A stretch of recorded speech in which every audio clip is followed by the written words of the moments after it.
El Cid, la verdadera historia del legendario guerrero español.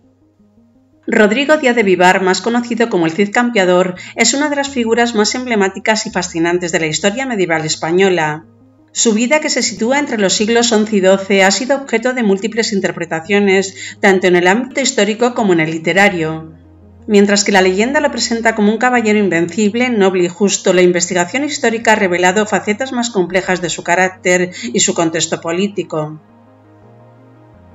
Rodrigo Díaz de Vivar nació en torno al año 1043 en Vivar, una pequeña aldea cercana a Burgos en el Reino de Castilla. Pertenecía a la nobleza menor o infanzonía, lo que lo situaba en una clase social relativamente alta, pero no en los círculos más poderosos de la aristocracia. Su padre, Diego Laínez, y su madre, Teresa Rodríguez, pertenecían a una familia noble, pero no destacada en la corte. El título de Cid proviene del término árabe Sidi, que significa señor, y fue otorgado a Rodrigo por sus enemigos musulmanes debido a su valentía y destreza militar. El título de campeador también alude a su capacidad como guerrero, significando batallador o experto en el campo de batalla. Para entender la vida de Rodrigo Díaz, es esencial situarlo en el contexto político de su época. La península ibérica estaba dividida entre los reinos cristianos del norte, como Castilla, León y Aragón, y los reinos musulmanes del sur, conocidos como taifas, que habían surgido tras la desintegración del Califato de Córdoba. Las tensiones y las alianzas fluctuaban constantemente entre los cristianos y musulmanes, y dentro de los propios reinos cristianos había conflictos dinásticos. Rodrigo Díaz de Vivar entró al servicio del rey Sancho II de Castilla en su juventud, destacando como un guerrero valiente y hábil. Cuando Sancho fue asesinado en 1072, Rodrigo pasó al servicio de Alfonso VI de León, el hermano de Sancho y nuevo rey de Castilla y León. Este cambio marcó el inicio de una relación tensa y compleja entre el Cid y Alfonso VI, ya que Rodrigo era leal a Sancho y se rumoreaba que Alfonso podía haber estado implicado en su muerte.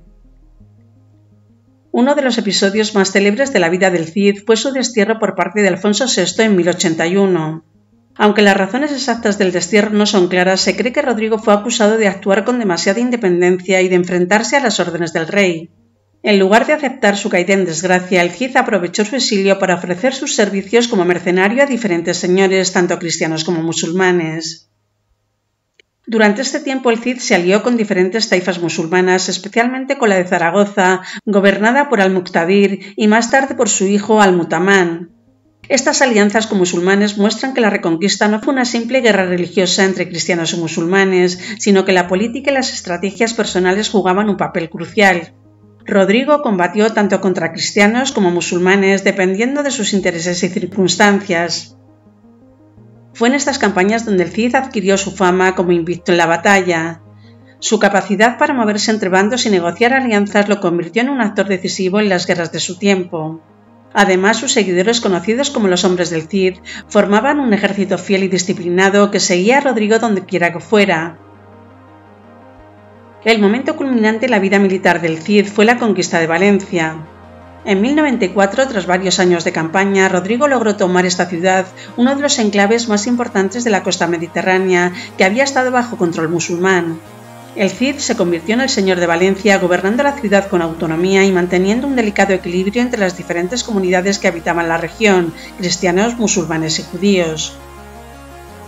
El dominio de Valencia fue una de las mayores hazañas del Cid, ya que convirtió una taifa musulmana en un bastión cristiano, en una época en la que las fronteras entre ambos bandos eran muy fluidas.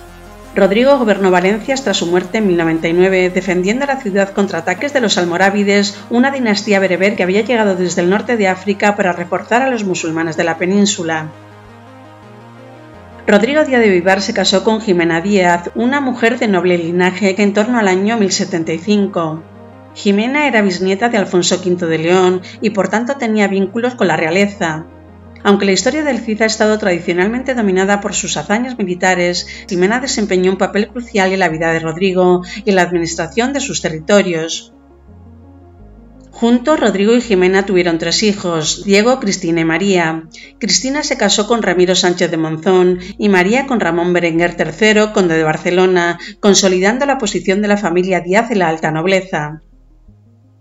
Después de la muerte del Cid en 1099, Jimena asumió el control de Valencia y gobernó la ciudad durante algunos años. Sin embargo, en 1102 Valencia fue finalmente abandonada por los cristianos ante el avance de los almorávides y Jimena regresó a Castilla, donde vivió el resto de sus días.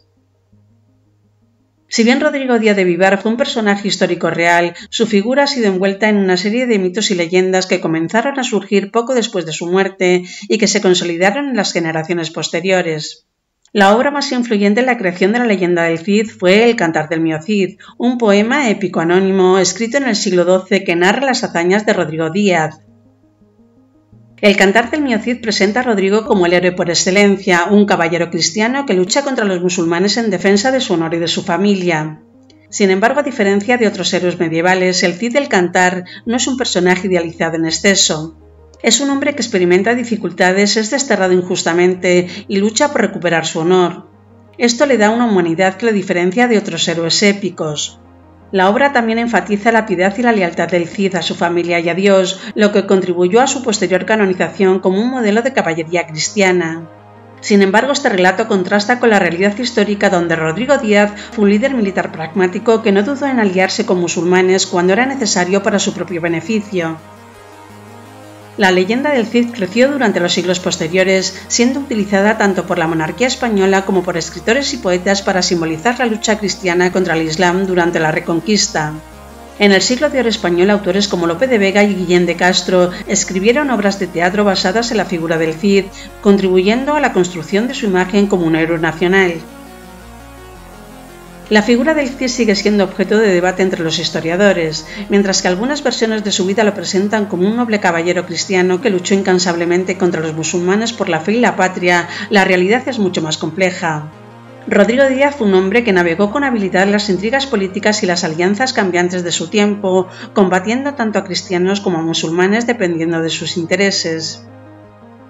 Sin embargo, su figura se ha mantenido viva en la memoria colectiva de España y del mundo, no solo por sus hazañas militares, sino también por la manera en que su historia ha sido transmitida a lo largo de los siglos. La historia del Cid es un ejemplo perfecto de cómo la realidad y la leyenda pueden entrelazarse creando una figura que trasciende a su tiempo y se convierte en un símbolo. El legado de Rodrigo Díaz de Vivar se extiende más allá de las fronteras de la historia medieval. Es un símbolo de resistencia, honor y lealtad, pero también de la complejidad de los personajes históricos y las decisiones que tomaron en tiempos turbulentos. Ya sea como héroe de epopeyas o como líder militar pragmático, el Cid sigue fascinando a generaciones enteras y su figura permanecerá en la historia y la cultura popular durante siglos.